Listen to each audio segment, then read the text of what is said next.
Hi, welcome back to my channel. I have another reading vlog for you.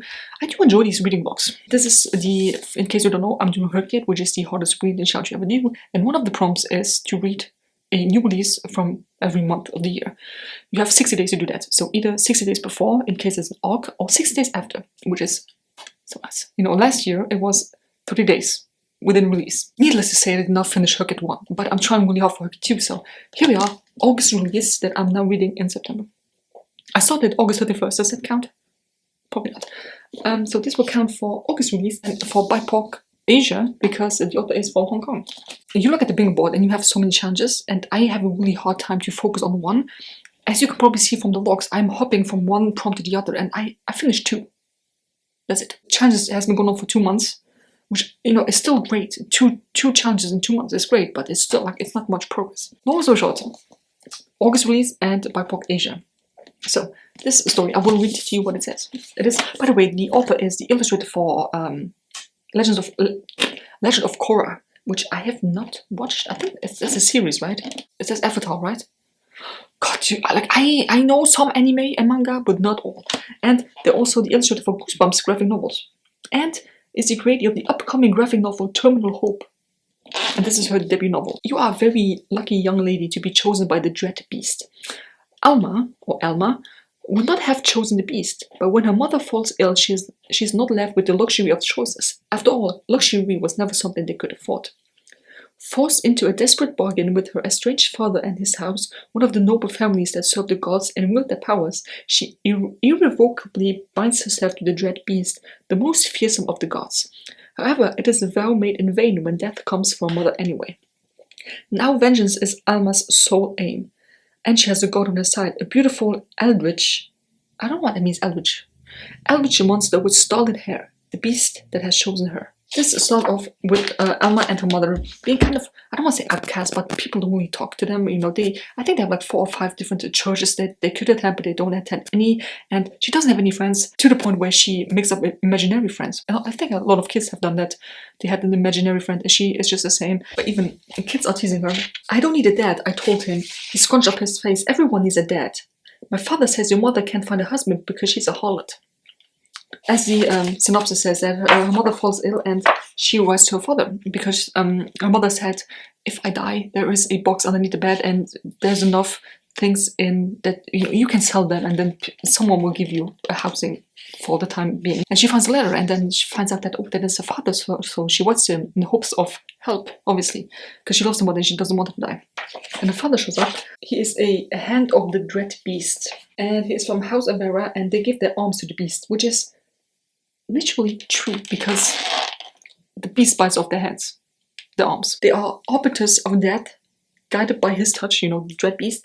They were fearsome swordsmen and had won us every war for the past 500 years. Agents of Kukaras, which is where the story takes place. Yeah. Agents of Kugara's own deity of destruction. So, kind of like the bad guys, you know what I mean? And then the father shows up and he's like, you know what? I need an heir, and you will come with me in exchange for your mother's help, right? So, like, he will send the best people, the best doctors possible, and she will get all the care that she needs, but you have to come with me. Alma, of course, says yes, because she wants to save her mother again. And then it just continues. So, she gets presented to the beast, and if the beast chooses her, he actually chops off her arm. You know, kind of like Jaws.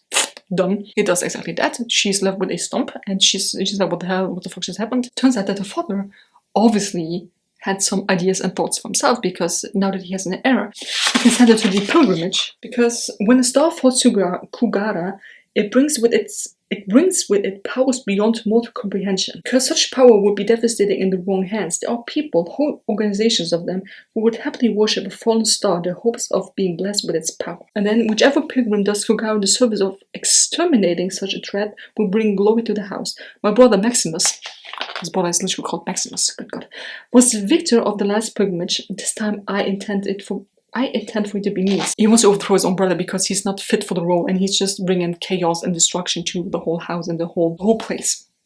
Do you think he's a better candidate? No, it's not. Unfortunately, Alma doesn't have much choice, but she's there.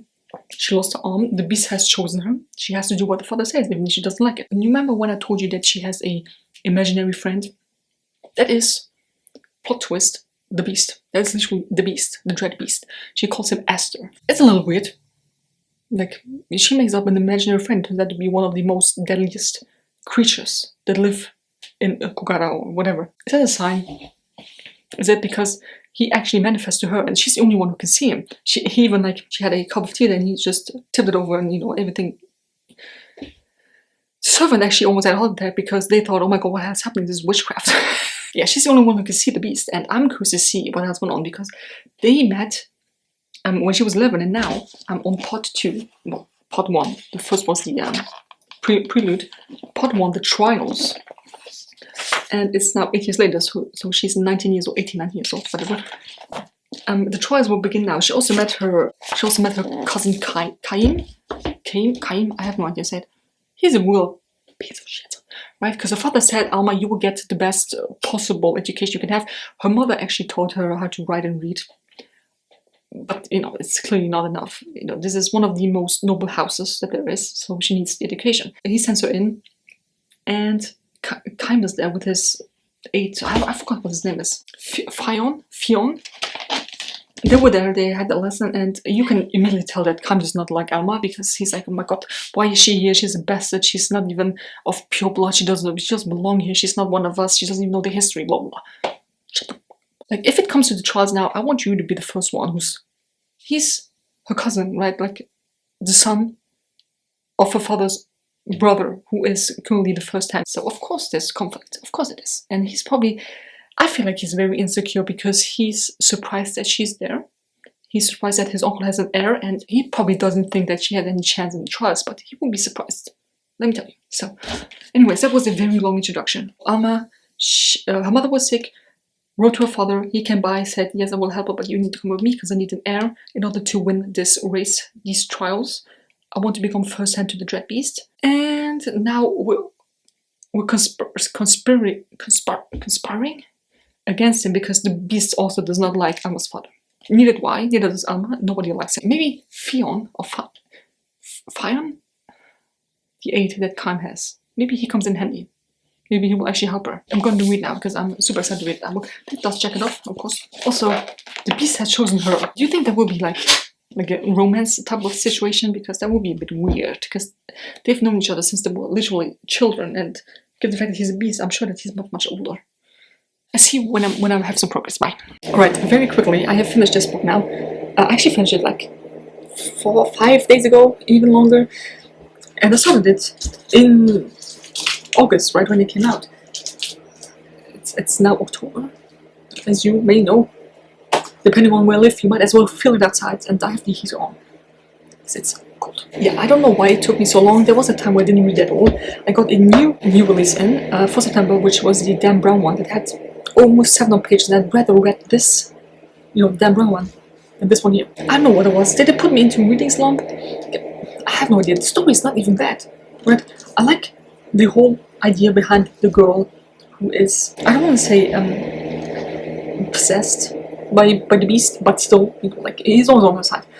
I like that. I think it's interesting, and I also like, you know, the fights that they had, and, you know, the family dynamics going on, because, you know, she's the bastard child. I loved all of that. I just had a hard time picking it up. I read a big chunky book in between, and then when I got to this, I was like, okay, I'm finally going to push through, and guess what? I actually really enjoyed it. I gave it 4 stars. The brain works in very weird ways, so I don't remember what I talked about in the last update. I think I only did 1 update. Finally, the big day comes when they go on the pilgrimage to find the fallen star, and they have to defeat that, and whoever defeats that person will become first in command, like the first hand to the Dread Beast. Whatever. Guess what Alma does? She fucks everyone, and she says, you know what, I'm not here to support my father, I'm here to actually join the pilgrimage myself. Because I want to be the first hand. I am actually blessed by the gods above, you know, like the beast. I want to do this. You can imagine, in German you say tohu vabohu. All hell breaks loose, and oh my god, how can you do this? You betrayed me. You're my daughter, and I took you in as literally one of my own, and I trained you, and how can you do this to you? And then they go on to the pilgrimage, and, you know, they have to fight quite a lot of monsters. She needs to find out who is on my side. Is anyone even on my side? Because she betrayed literally the whole family. Uncle, who is currently the first hand, her father, who actually thought she would be his successor, the cousin who has been training his whole life to become also the first hand. You know what I mean? It's just a lot going on. She cannot trust anyone apart from the beast itself. Turns out that a lot of people are not who they claim to be, and her father actually had other ideas in mind, right? He wanted to destroy everyone and everything. He even formed alliances with other houses to get Alma, a main character, killed, for example. So much for, oh, you're my daughter, how could you betray me? He did the same thing, you know, I'm just saying. You know, a lot of fight going on, and then turns out that Esther is not who he claimed to be either. And she asks him, hey, can you please not kill people that don't deserve to die? Because whenever she fights, she can challenge his power and then get stronger and faster and whatever. He's like, oh yeah, we can do that. Just to a certain point where she has finally found alliances, and when she's finally on the way to do what's right, basically, when he literally backstabs someone on her behalf because people cannot see him. They think she killed that person. It's actually a really great story, and you know, you have the illustrations in from the author, illustrations and all. It was not rushed too much. Like it was a nice pace. I enjoyed the book. I just had a hard time picking it up for whatever reason it was, but I'm happy. I'm glad that I did.